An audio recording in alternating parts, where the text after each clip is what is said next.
Hi, I'm Paul Goldberger, author of Why Architecture Matters, and you're listening to U.S. Modernist Radio. Mama don't allow no architecture around here. Mama don't allow no architecture around here. Oh, I don't care what Mama don't allow, gonna draw mine modern anyhow. Mama don't allow no architecture around here. Welcome to U.S. Modernist Radio, where we talk and laugh with people who enjoy, own, create, dream about, preserve, love, and hate modernist architecture, the most exciting and controversial buildings in the world. I'm Tim Godbold. Nowhere in the world celebrates modernism better than Palm Springs, California, during Modernism Week. It's every February, an 11-day architecture and design festival, and U.S. Modernist Radio is there, interviewing keynote speakers plus special guests at the U.S. Modernist compound, inside the amazing Hotel Skylark. If you're in the mid-century modern, Modernism Week is a joyous festival of mid-century architecture, nonprofit benefit events, brilliantly curated house tours, and a whole lot more. Today, from Palm Springs, we're talking about what used to be farmland on Long Island and now is the very Tony Hamptons with David Sokol and Tim Godbold. Later on, we welcome musical guest Robin McKelle. Speaking of musical guests, one of our guests this year was both traveling without his wife and was celebrating a birthday. His name's Jaffe, and his wife wanted to make sure his birthday was special, so with practically no notice, his wife requested that Angela arrange for a Frank Sinatra imitator to drop by the Hotel Skylark and serenade Jeff on his birthday with some choice classics just before we went out to dinner. It was really great, but the best part was that when Mr. Sinatra showed up at the hotel, we all realized that he was, in fact, Michael Sinatra, who is a great singer, is not related to Frank, but was a musical guest on this very podcast last year. Michael is a working jazz vocalist in his own right, and Sinatra is his real last name, and he does own a tux and a snazzy hat. He just happened to be in town from Vegas that night, and we all had a thrill, especially Jeff, who had no idea his wife had cooked up this birthday surprise. And now our own in-house magician, old Brown Eyes, it's Mr. Modernism, George Smart. Thank you, Tom. If you are into mid-century modernism, Modernism Week in Palm Springs is the Super Bowl, the Woodstock, the Olympics, the architectural Coachella of modernism, the kind of architecture that we love. When modern-day Dorothys kick their red ruby slippers together, they don't go to Kansas. They land next to Frank Sinatra's pool in Palm Springs, where we were this past year. If this sounds like a really fun time, and trust me, it is, come stay with U.S. Modernist in 2024. Just drop your bags and we'll fill your days with tours and talks and your nights with parties and dinners. Just email me at george@usmodernist.org. U.S. Modernist Radio is underwritten by Diane Bald and the Budman family, restoring significant architecture in Toronto, Los Angeles, Malibu, and Palm Springs.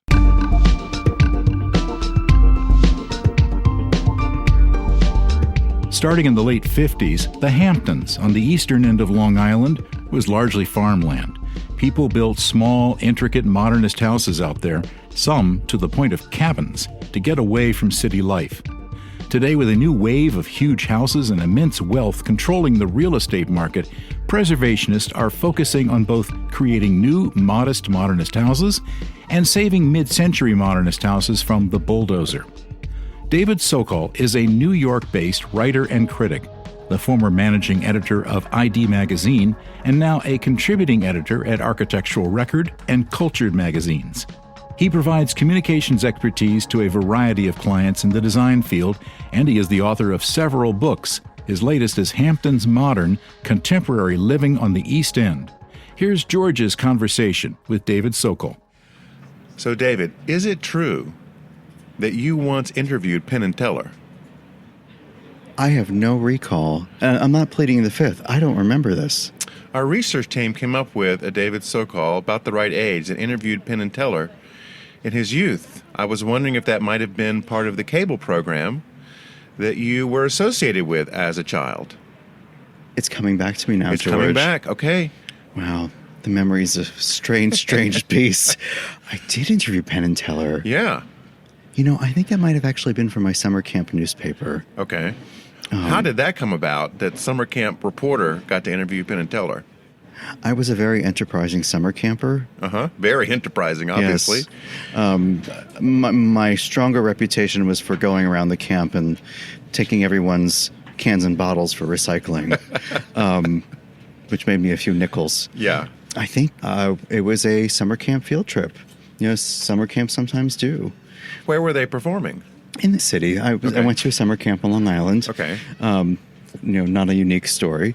And there were occasional day trips, that required, permission slips and so forth. And I think afterward, the guys had come out, to meet their fans. And I think I was able to strong-arm them into a few moments of their time. And did Teller get to talk, or was he quiet? No, of course not. Well, sometimes he does in interviews, but not publicly. I'm recalling hand gestures, facial tics. I mean, not uncontrolled tics, but right. Yes. Expressions. Yes, expressions. Thank Right. you. Yeah, you quite the crackpot research team, Yes, George. we do. So you have written a wonderful book on the Hamptons, which, if you don't know where that is, where is it, David? The answer is a little more complicated than you might think. To those of us who are geography nuts, and that includes the sales staff at Monticelli, there was a little bit of pushback. The publisher. The publisher, Monticelli. The Hamptons is maybe most officially defined as the cluster of towns and hamlets on the South Fork of Long Island. Most of those towns and hamlets bearing some kind of Hamptons moniker, Southampton, Bridgehampton, East Hampton, and then the surrounding communities like Amagansett and so forth.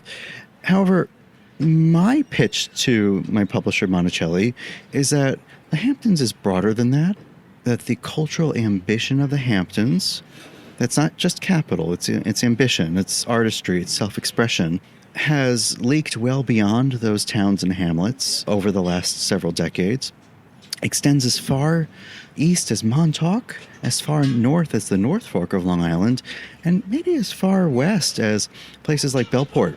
The Hamptons is... There's a Rick Joy house in Bellport that's very nice. Yes, there is. So basically you're saying that Hamptons is still the Hamptons, but the influence is spread further afield. Yeah, I would say it's a frame of mind. Okay. And what was it about the Hamptons that was attracting people there to start out? The appeal of the Hamptons goes way back.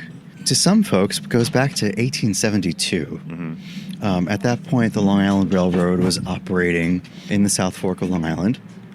And in 1872, Scribner's, I think who we all recognize still as a fantastic publisher of the American intelligentsia, commissioned a bunch of artists to take a day trip or more than a day trip out east and to record their time there. And they call themselves the Tile Club.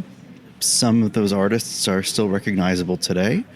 And the Tile Club, it sounded to me like what they did was not just hang out, and it wasn't a serious exercise in plein air painting. It really sounds like it was a crazy road trip with lots of adventure and flamboyance and just living your best life. Well, that's very common. And when artists get very serious about something that they're doing, underneath it is a crazy road trip. Yes, and this crazy road trip and the article that I produced just started this snowball that has not let up yet. When was that? The trip was in 1872. I believe the article came out the following year. And it led to all kinds of things. It led to William Merritt Chase setting up an art school out there. It ultimately led to the creation of the Shinnecock Golf Club by McKim, and White, which is a milestone in shingle-style architecture. Of course, the reality is more complicated than that. It wasn't just one event triggered Right, of course. everything, but that was a threshold moment. And we got... at the turn of the 20th century, things that were maybe incrementally modern, works of both institutional works as well as domestic works. But then by the 1930s, the Hamptons became this real petri dish of the modern. And that's really where my research begins for this book, looking for those artifacts that survived, looking for those artifacts that have been loved and stewarded or added on to. And a majority of the book's journey is also about the newer works that think of themselves as preserving and extending that legacy. But the heyday of all this was the 50s and 60s, right? Yes, of course. Okay. When you have the Jackson Pollocks of the world convening out there, really basking in that special light, and that's not nonsense. The daylight out in the Hamptons is really incredible. You're on this tiny little peninsula surrounded by, with two very different bodies of water. The daylight that you experience out there is remarkable. But you have this community of artists drinking, fishing, convening, making in a very special place at the dawn of the post-war era and all that entails. And what they made and where they made it, the people they brought with them, was just a really remarkable environment. Well, in the beginning, it was these artists and others building little cottages. And who were some of the architects involved in those? You have, of course, the biggies, like Pierre Chareau's only American work was made there. I think I think some of your listeners might take some umbrage that word made, because that was a Quonset hut. So maybe that was an act of co-creation. Our listeners are not that distinctive. They just want to hear about the houses. All right.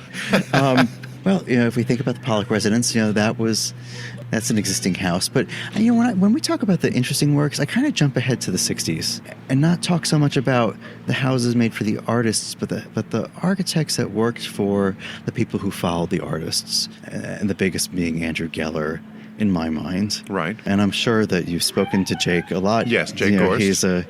He's an important figure in our community.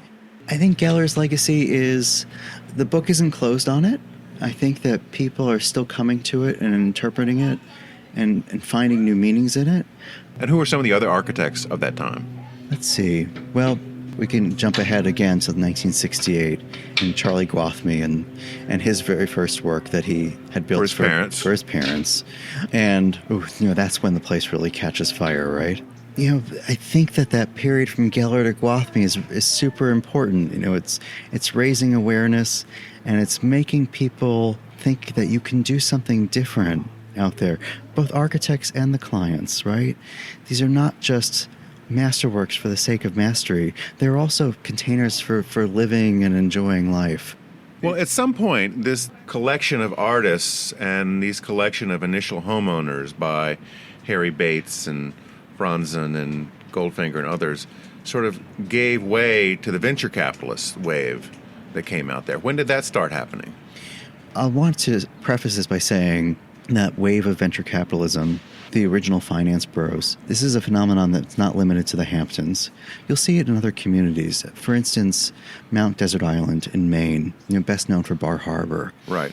Even New Canaan, places where we think of as true safe spaces for modernism. When deregulation began, circa 1980, this wave of, our first wave of finance bros and the really classicist or historicist houses that came with them infiltrated all those communities. It's a national phenomenon. It's not an anomaly in the story of the Hamptons. Right, of course. But in the Hamptons, when did that happen? But in the Hamptons, I would say the 80s and the 90s were prime time for that. It produced some great work, by the likes of Bob Stern and so forth, but it also just produced a lot of bigness for the sake of scale. Really huge houses. Really huge houses. And by huge, we're talking what, like 20,000 square feet? That sounds right. Okay. For my book, with one exception of a beautiful work by Audrey Matlock, my cutoff was really 3,000. Okay. I wanted to make a point with this book that being in or of the Hamptons today does not mean embracing scale. You can live a very beautiful, entertaining, and ethical life in the Hamptons now. And that term began to shift back around 2005, with the announcement of the houses at Sagaponack. The development itself didn't go off like gangbusters or, like it was envisioned, but it got us thinking about modernism again. And I would say that by 2010, in the midst of the Great Recession, that turn back to modernism had really happened in earnest. Well, the houses in Sagaponack, that was a joint venture between a number of key people, right? Yes, it was. So who was involved in that? So, the Hariri sisters, Richard Meyer, but also up-and-coming names. There were exciting works that were extending the legacy of modernism, but also introducing new digital era concepts like folded planes, a first floor that somehow melted into the second, grounds that folded upward into building. These original modernism concepts of inside and outside becoming melded into one, being expressed in completely futuristic, digitally driven ways. So the houses at Sagaponack wasn't just a rehashing of old tropes. It was taking modernist ideas and giving it really radical new form. Well, I don't think anyone at the time accused it of being, anachronistic or anything. I mean, everyone was excited about this. It was going to be a really fantastic time. It certainly was formative for me. I was in my 20s at the point and just getting started as a writer. And oh wow, that project was very galvanizing. Yet these houses in Sagaponack, while they returned to some of their modernist roots, this was not inexpensive housing. I mean, it was still, you had to have some pretty good nickel to come out there. Absolutely. Yeah. And that is still the case today, maybe even more so. Paul Massey, our Bates Massey. Yes, our friend Harry's, his partner, recently said to me, as I was complaining about a personal renovation project, he said, just for a frame of reference, average construction price right now in the Hamptons is $800 a square foot. $800 a square foot. Whereas the national average is still, in the best of times, $300. It is not a cheap marketplace to play in. It never was, and certainly not today. And these houses are old enough now to where some of them are getting destroyed. Yes. And they're getting destroyed for any number of reasons. Some seem practical. Too small a footprint. Systems are obsolete. Some seem ego-driven, that the house is maybe too small for the program a person is envisioning, or, maybe being destroyed out of sheer ignorance, just a lack of understanding of the importance of that work. It's a shame, but, thanks to organizations like yours and Tim's, and many other adjacent efforts, I think that there will be less travesties as we move forward. And I hope that what my book does, too, is provides a little bit of a roadmap to the homeowners of the world to show that they can work without existing fabric and still have all the program and all the self-expression and all the contemporaneity that they desire without necessarily eradicating the past. I didn't necessarily start this book project knowing this.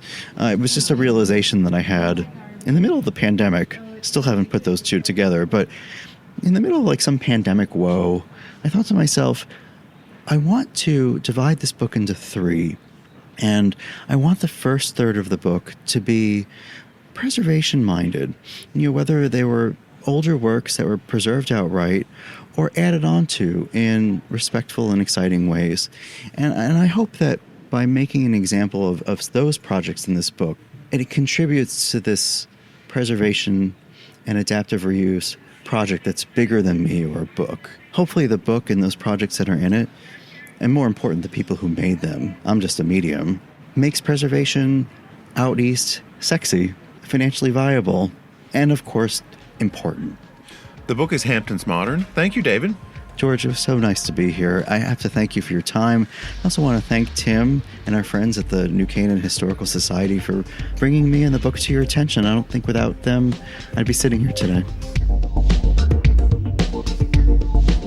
That was David Sokol talking with George Smart at Modernism Week. Tim Godbold moved to London from Australia to pursue a career in fashion design. By 2016, he'd established his own interior design firm, working out of Bridgehampton and San Francisco. When he learned that Norman Jaffe's Lloyds house in East Hampton had been torn down, he felt sure that an architectural conservancy in the Hamptons would be on the case. But as happens in many communities, no conservancy existed. So in 2020, he started Hamptons 20th Century Modern, an Instagram account and website devoted to saving the Hamptons Modernist heritage. Here's our conversation with Tim Godbold. So it was a couple of years ago that I got my first phone call from Tim Godbold, who was this very excited person in the Hamptons doing research on modernist houses. And what was surprising is that he was very informed already. It was a great conversation. We've had several since. Welcome to the show, Tim. Thank you. It's good to be here and speaking with you. I don't remember being excited, but maybe I was. I felt really out of my depth when I first spoke to you. Well, you were clearly in your depth. Well, if he knew everything, why did he call you? Exactly. I was driven, definitely, about.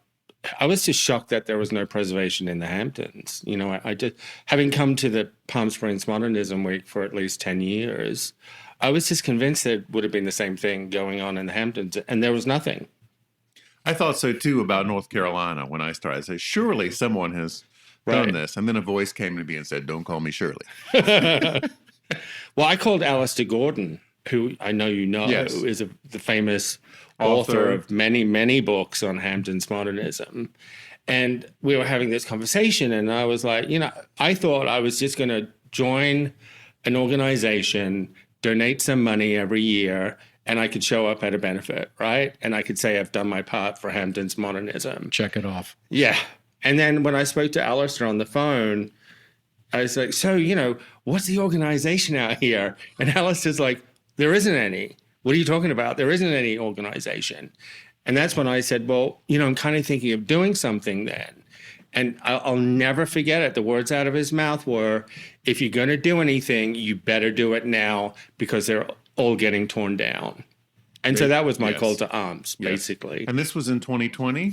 That was in 2020, in March 2020. A friend of mine had given me The Houses of the Hamptons by Paul Goldberger. Mm-hmm. In January, we were on a job in Palo Alto.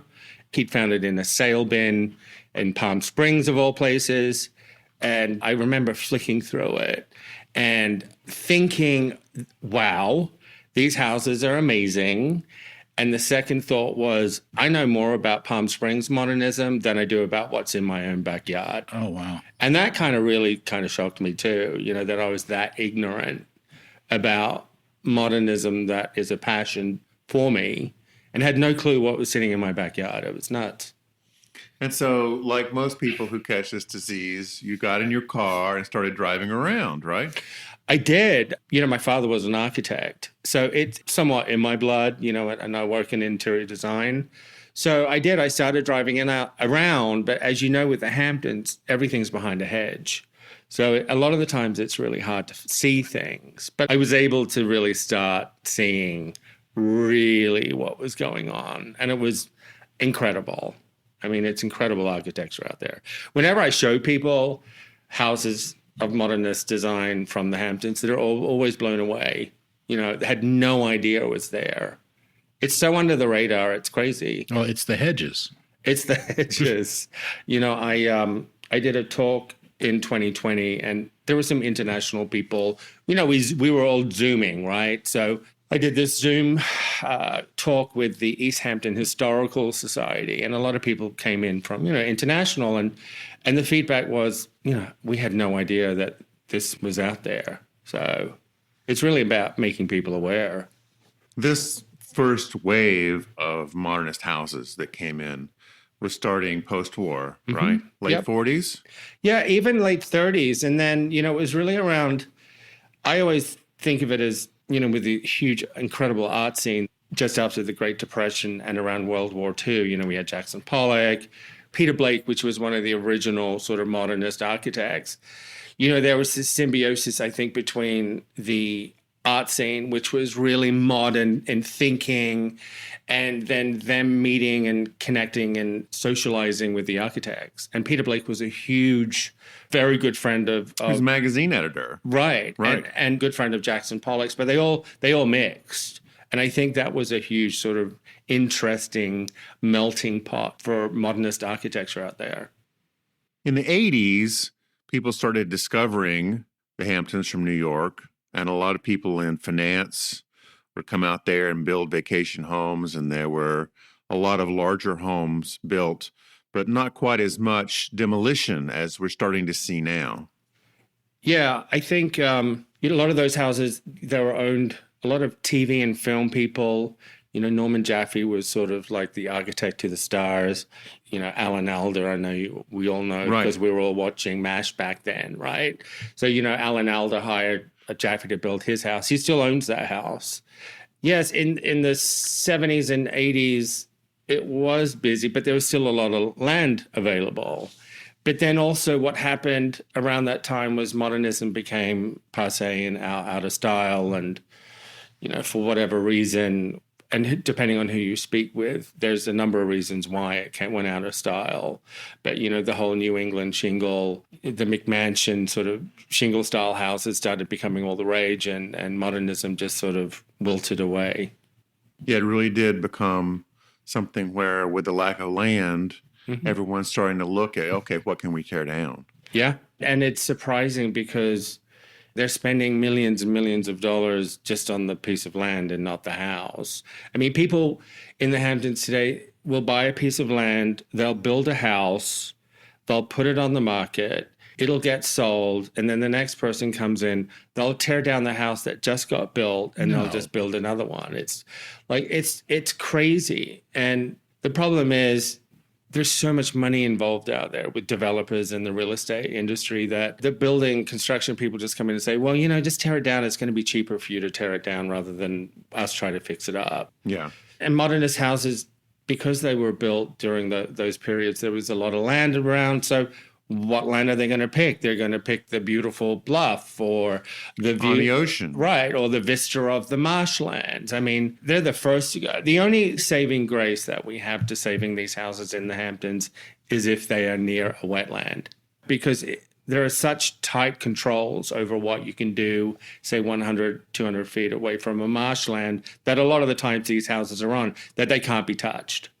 My house that was built in 1972 by Eugene Futterman is on a wetland. When I bought my house back in 2019, I went into the local office, Southampton office because I wanted to build a garage, right? I wasn't going to do anything with the house, but I wanted to build a garage. And literally the head of the department there, Marty Shea, who everybody will know in eventually, right? Yeah, I mean, he's pretty, you don't want to get on the wrong side of him. He's like, literally, your house is a lock and key, and that's it. There was no conversation. And that's really why that house is still there. Otherwise, it would have been torn down years and years ago. There's a case that's been brewing for a couple of years, the Bliss House. Yep. Where Horace Bliss and his wife commissioned Norman Jaffe about 40 years ago to build them one of his wonderful modernist houses. And the local, was it the planning board? Yeah, it was the planning board and the head of the architectural review board. Architectural review board. They just went apoplectic, and this was, an ugly looking house, and they made the Blisses hide it in a way with some landscaping. It was very expensive, just really put them through hell to get this house built. And now 40 years later, Bliss wants to get a demolition permit because he thinks it's going to increase the value of selling the house with a demolition permit that's already in place. And this same commission with new people 40 years later is fighting this, and I think they're going to court next. Yeah, it's actually presently with the Suffolk Supreme Court.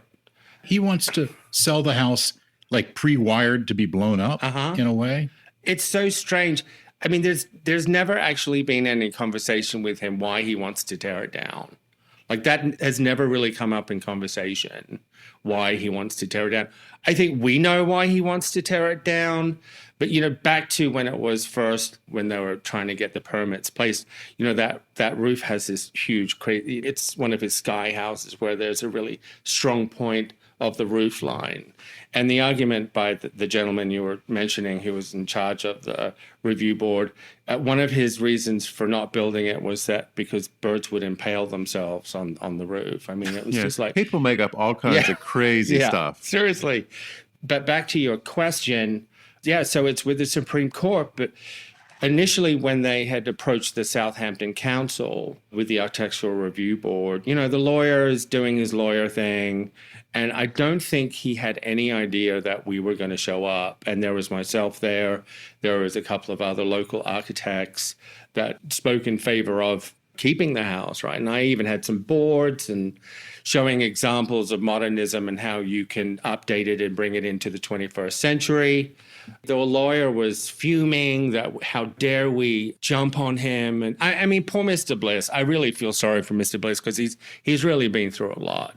So now it's with the Supreme Court. So we'll see what happens. But it was literally one of the first few times that this has ever happened.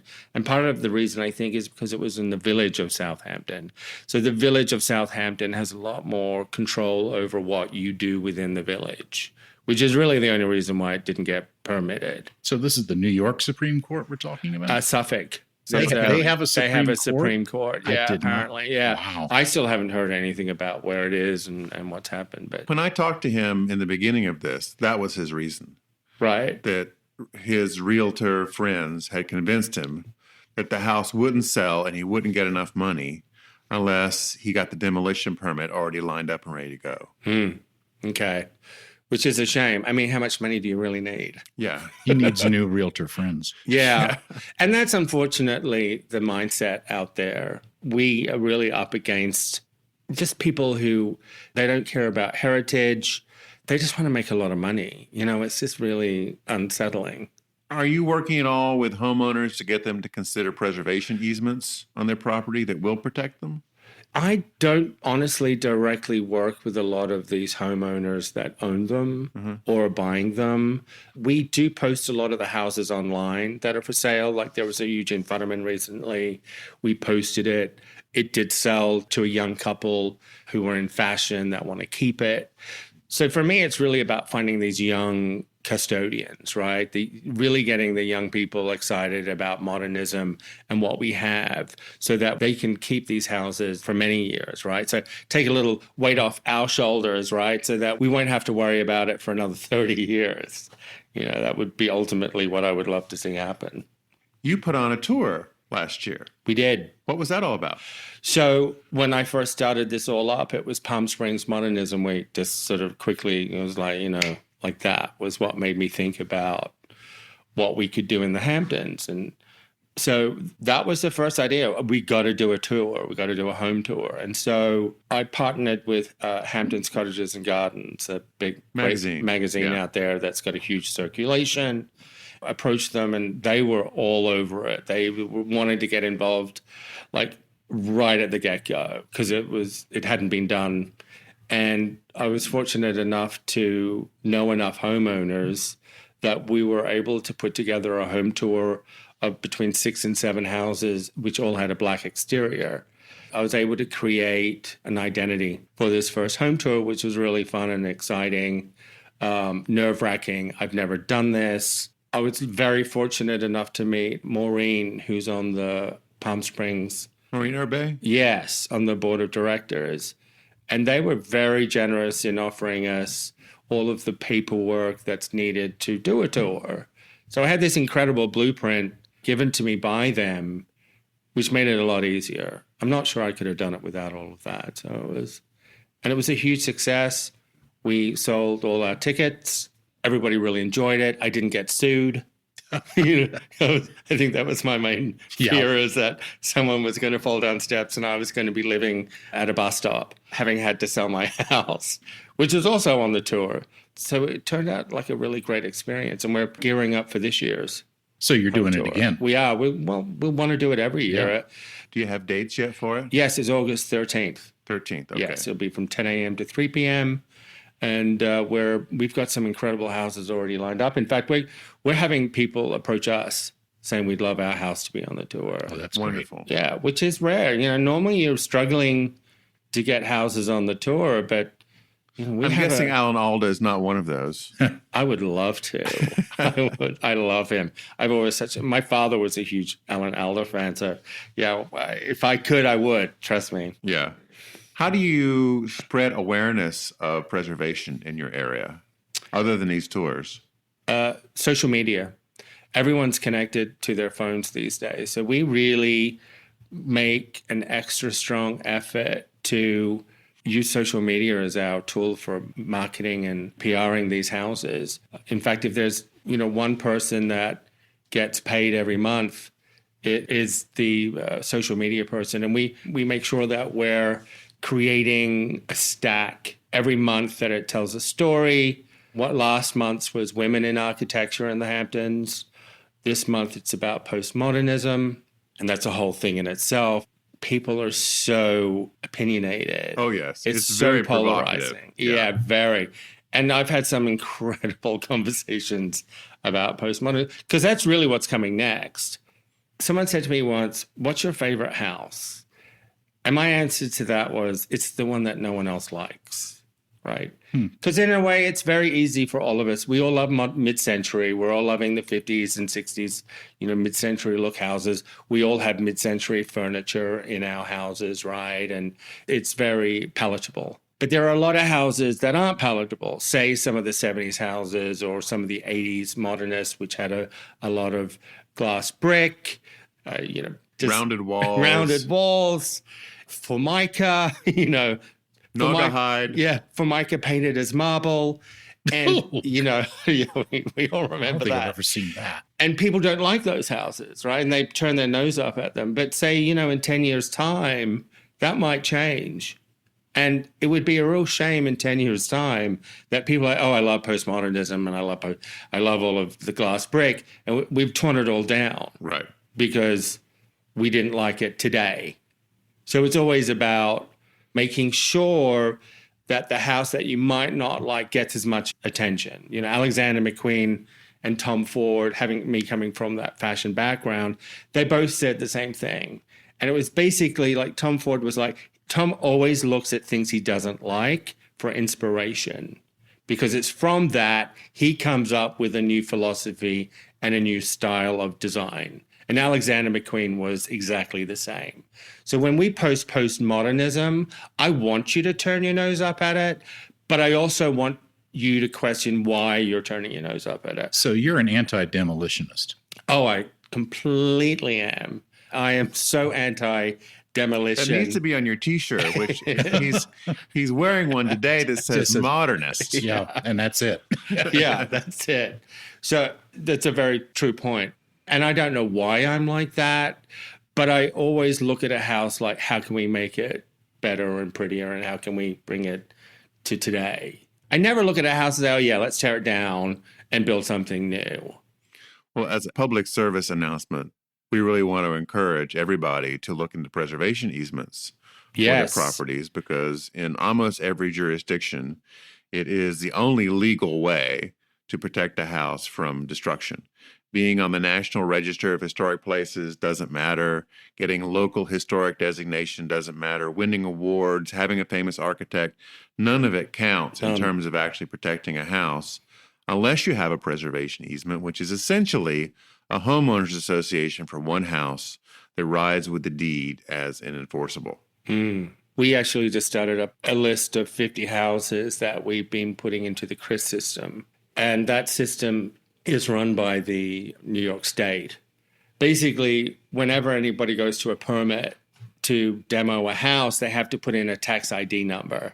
So with this system, we've listed 50 houses. First thing we do is we put in the tax ID number. Then we put in images of the house. And then we'll let you know who the architect is and any of the main features of this property. And what it can do is when someone comes in with a permit, they want to tear it down, they punch in the tax ID number and a red flag will go off, right? It won't be an immediate, oh yeah, stamp it, let's demo it. They're probably going to be able to say, well, hey, listen, we maybe need to look at this a little deeper, because it is almost impossible to save any houses out there. We have 100-year preservation, right? So any house over than 100 years can be preserved. That's the category that is allowed to be preserved. Correct. Kind of as a blanket. Yes, but there's been a conversation about it being 50 years, right? Changing it, which would be really great. Changes things. Because that would get us to 1973. But then the minute that conversation comes up, all of these developers out in the Hamptons with their deep pockets and their buttoned up lawyers and their dynamite are all over it. Yeah. And it's buried. We can't compete with that type of power. The only thing we can do really is what we're talking about today, which is preservation in the way of social media, of tours. The only thing I can do is let people know what we have and hopefully get them excited about it, that they want to keep it. and not tear it down. ADUs are a really good conversation. Right. That happens a lot over here on the West Coast, but ADUs are not necessarily very common on the East Coast. We're working on getting 6 young architectural firms out of New York and Long Island. And this year we're going to do this really cool, sort of like a competition where we're going to give them a house of note. Maybe it's a Gwathmey or a Jaffe. And we're going to have them interpret that into an ADU. Yeah. So that we can start a conversation, right, with young up-and-coming architects and their interpretations. And again, ways to bring awareness and new ways to do it. I'm always looking for some way new to do this, right? Keep it interesting. And how can I get the young architects involved? Tim, I am so happy about what you're doing. And thank you for all this effort that you're pouring into this, because I know it's a huge labor of love. Thank you. I mean, you always pick up the phone. And if you miss my call, you always call me back. It's incredible. And that's something that's not all that common these days. And I'll say, well, this house is coming up, and I can hear some tapping of the keyboard, and up comes like this wealth of information. Like George is like a walking computer of knowledge. I have to tell you that during the interviews in the studio, when George is not talking, I have to mute his microphone because it's all tap, tap, tap, tap. Yeah. Tim, thanks for joining us. Thank you. I hope I made some sense. Here's an update to our interview with Tim. In March, a court decided in favor of Bliss, and the Architectural Review Board, the ARB, immediately decided to appeal. Bliss's attorney, John Bennett, a veteran of homeowner ARB disputes, predicts the appeal will fail and accomplish nothing but delay Bliss yet another 6 months. Singer-songwriter Robin McKelle lives at the intersection of soul, jazz, pop, gospel, blues, and the American Songbook. That is a great address. A graduate of the Berklee School of Music, she has toured as a backup singer for Michael McDonald and Bobby McFerrin, and she taught voice at Berklee for 3 years. Her big break came with a bronze finish in the 2004 Thelonious Monk Vocal Jazz Competition. Since then, Robin has recorded several albums of standards, big bands, and jazz music, and her latest is impressions of Ella, as in Fitzgerald. She's also pretty good at the French horn. Welcome, Robin. Hi, thanks. So, Robin, how did you get into the French horn and then become a vocalist? That's not a usual transition. No, actually, it was the inverse. My mom was a singer, and so I started singing and started piano lessons. And then when I was able to choose an instrument in 4th grade. The instructor saw that I had a good ear, and she said, "Oh, you should play the French horn," because they tried to get the kids who could hear and match pitches to go to trombone and French horn. So that's kind of how I ended up playing French horn. And do you still play it all? I don't know. It's been a long time. And it's an instrument that I only had while I was in school. I was renting. And so when I left high school, I kind of stopped playing. You know, we've had on the show a couple of vocalists who both sing and play brass-like instrument at the same time. It's always kind of fascinating. Yeah, I mean, I wonder if I bet you I could still go back to it and pick it up, but I'd have to work on my embouchure. I think it'd be getting the chops back, as we say. Now, you've covered hits by a very wide range of artists on your last album, Alterations, from Billie Holiday to Lana Del Rey. How do you choose your material? Yeah, that's kind of tricky because that particular album, I did lots of different artists. And I think because I'm inspired by so many different types and styles of music and singers, that I think that first and foremost, the song has to kind of jump out at me. And usually when I hear a song, I'm immediately drawn to it for some reason, either the lyric or the melody, or even just the mood that the chords might set to it. So for that particular album, I had a list of hundreds of songs and singers, songwriters that I wanted to explore for the opportunity for that album, because it was really about female singers, songwriters, and performers, people kind of like myself who were doing all of those things. So then the list kind of dwindled, because once you get those 3 elements in there, the list kind of gets smaller. But there was quite a few to choose from. And like I said, it was just mostly what kind of stood out to me, and having an interesting mix of different styles and different singers coming from different generations. Over 40 years ago, the Steve Miller Band released the song Abracadabra. According to Wikipedia, It was inspired by Diana Ross, Oh, wow. who Steve Miller had met when they each performed on the pop music television show Hullabaloo in the 1960s. That goes way back. Although Capitol Records didn't want to release Abracadabra, it eventually went to number 1 in Europe and in the U.S. It also went to number 1 in my dorm at UNC Chapel Hill, where my suite mate played it over and over, several hundred times. Even worse, he would play Centerfold by the Jay Giles Band thousands of times, too. I hated both these songs and instantly turned them off on the radio ever since. Until I heard Robin's version of Abracadabra. And like magic, I was cured. It's going to take Penn and Teller and a lot more magic to cure me of Centerfold. Here's Robin with Abracadabra.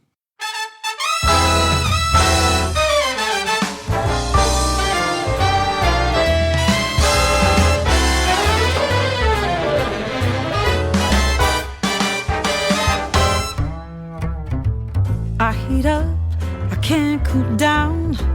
You got me spinning round and round, round and round and round it goes. Where it stops, nobody knows. Every time you call my name, I heat up like a burning flame full of desire. Kiss me, baby, let the fire get high. Abracadabra, I wanna reach out and grab you. Abracadabra, abracadabra. I wanna reach out and grab you.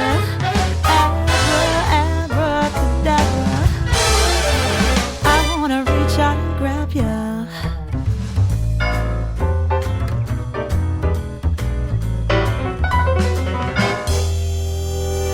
You make me hot, you make me sigh. You make me laugh, baby, you make me cry. Keep me burning for your love with a touch of velvet glove. I see the magic in your eyes, I hear the magic in your sighs. Just when I think I wanna get away, I hear those words that you always say. Abracadabra, yeah, I wanna reach out and grab you. Abracadabra, I wanna reach out and grab you.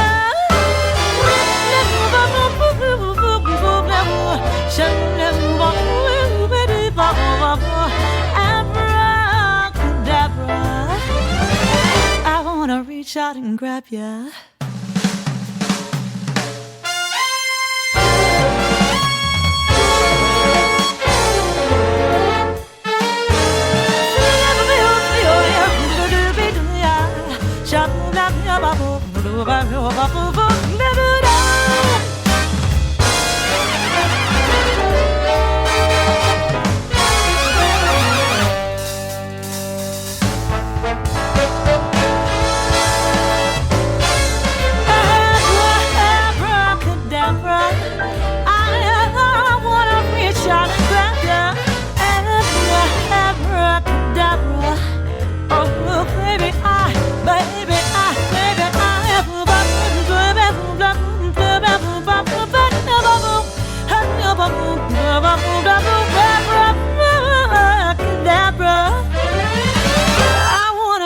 Out and grab you.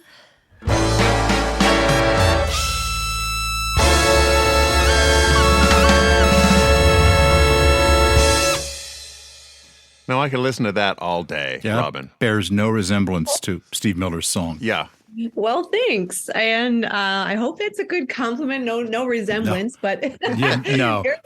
very little. The man who rhymed Hassel and El Paso. Hey, man, I love Steve Miller. Oh, we do too. Yeah. I remember as I was listening to this, I remember getting the idea to do this tune like this when I was driving home I used to sing at a lot of weddings, and I heard it on the radio when I was driving home late from the Cape because I lived in Boston, like you said, and I had a 3-hour drive and it was on and I had it up really loud because it was late at night and I was trying to stay awake. And I was like, oh, I like this song. I love it. I love Steve Miller. I used to like listen to it growing up, and I turned it off and I started singing it as a swing tune. And then that's how that idea came about. I called the guy that I was working on the album with in LA, and I said, I got this idea. And he said, you're crazy. Yeah. You have really made that song your own. It's fabulous. Yes. Thank you. Thanks. Robin, you said that female singers have a special power to make change. What's that all about? I think that using our voices and music in general, we have a lot of power in touching people in so many ways, emotionally, spiritually, but also in change, social change. And there are so many activists and social movements that have come through music, and not just female singers, but, singers and musicians. But for me, I was empowered by these women who had come before me, who have, paved the way for me to be able to be doing what I'm doing and living my dream, touring all over the world and singing on stages and performing. So I think that music, along with art, is so important in our culture, and it offers us a lot of additional value as just opposed to, just fun and enjoyable and things you can dance to. Really touches people's hearts. Yeah. I think it can inspire people to think differently, and it has inspired generations and movements. And I think that's the beautiful thing about music. Now, you've been all over France this year. How are European audiences for jazz different from the U.S.? I'm really fortunate. I have a wonderful career in Europe, and I find the audiences yet different because each culture is different in a way of how they respond. The French people are a little bit more reserved as opposed to, let's say, Americans or even Spanish people. Spanish people are very exuberant, and they're very lively, like Italian, the Italian culture as well. So they're not afraid to make noise or clap or be involved at these shows. And French people are a little bit more reserved, so they take a little time to get warmed up. So you have to get them warmed up. But by the end, they're just asking for more and more. And they're beautiful people. And I love playing for all different types of audiences, and it's something that my experience has granted me the opportunity to do so, and also to learn about different cultures through my touring and live performances all over. It's been really a great experience for me. How do you organize your performances to know which songs to sing in English versus French versus Spanish?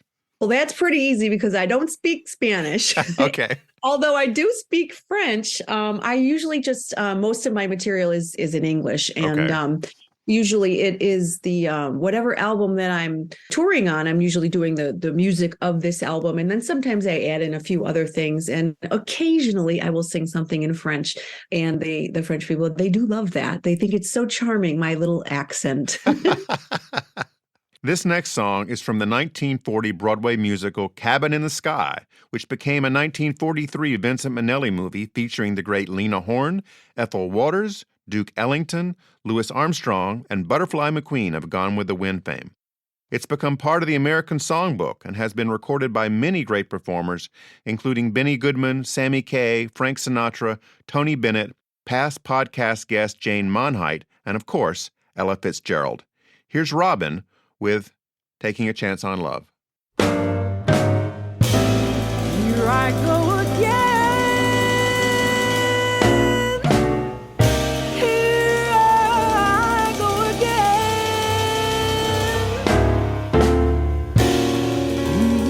Here I go again.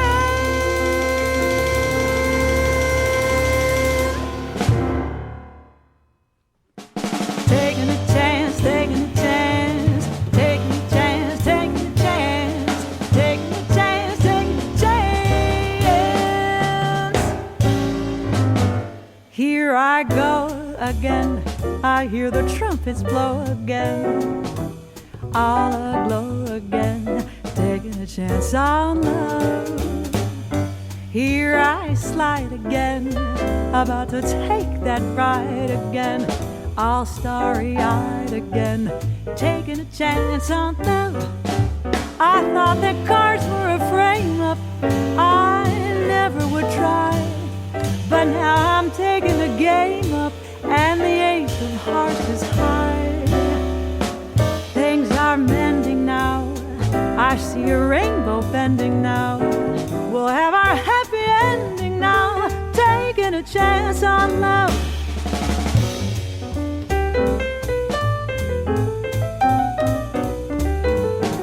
I'm alone again, taking a chance on love.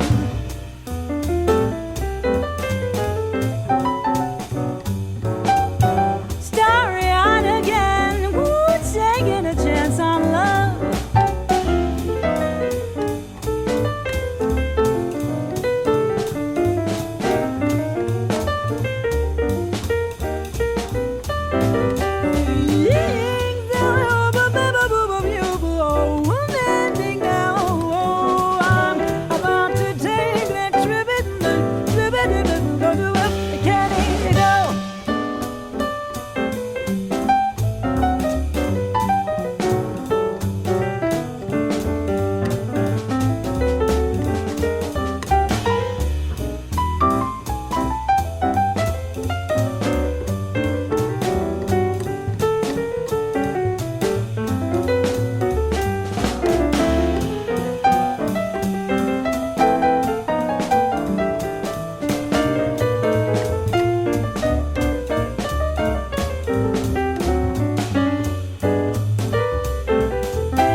You know, Robin, one of the great things about listening to you sing is I can almost see some facial expressions through the music.